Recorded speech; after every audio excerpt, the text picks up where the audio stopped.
Hello guys and welcome to Make Easy, and today I'll show you how to add tinymce plugin, rich text editor plugin in Ruby and Rails. So I was already integrated it. You can see on my view page or show page. So I added some code block and as well as a table. I was added a table. So let me show you guys how I was did this. So first I was added a gem file. I was added a gem in my gem file. So tinymce-rails plugin. You can also visit you can also see the plugin gem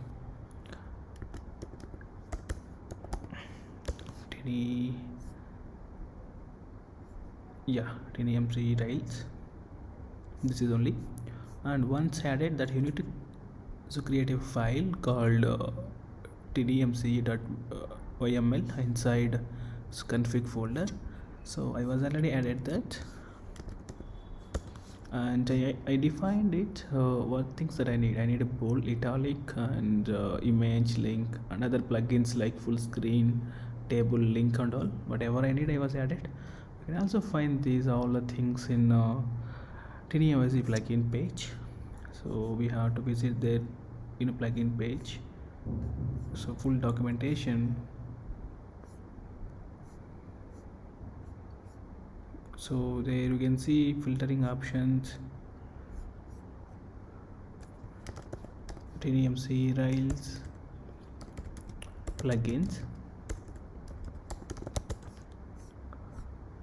Yes, now you get a list of plugins also.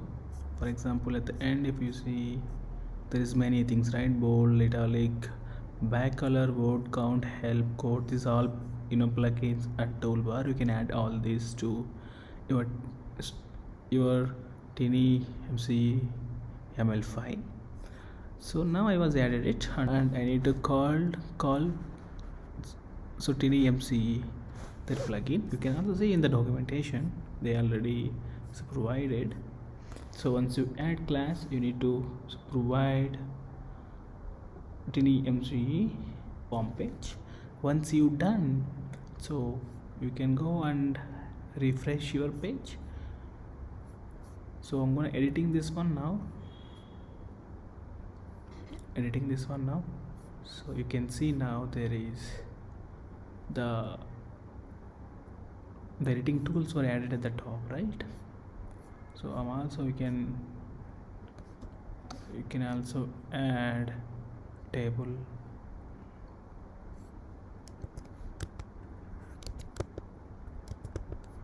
Yes, just save it, and then if we go and see there, table was got added. Thank you guys, and thanks for watching. Hope you like the video. Please subscribe to Make Easy. Thank you.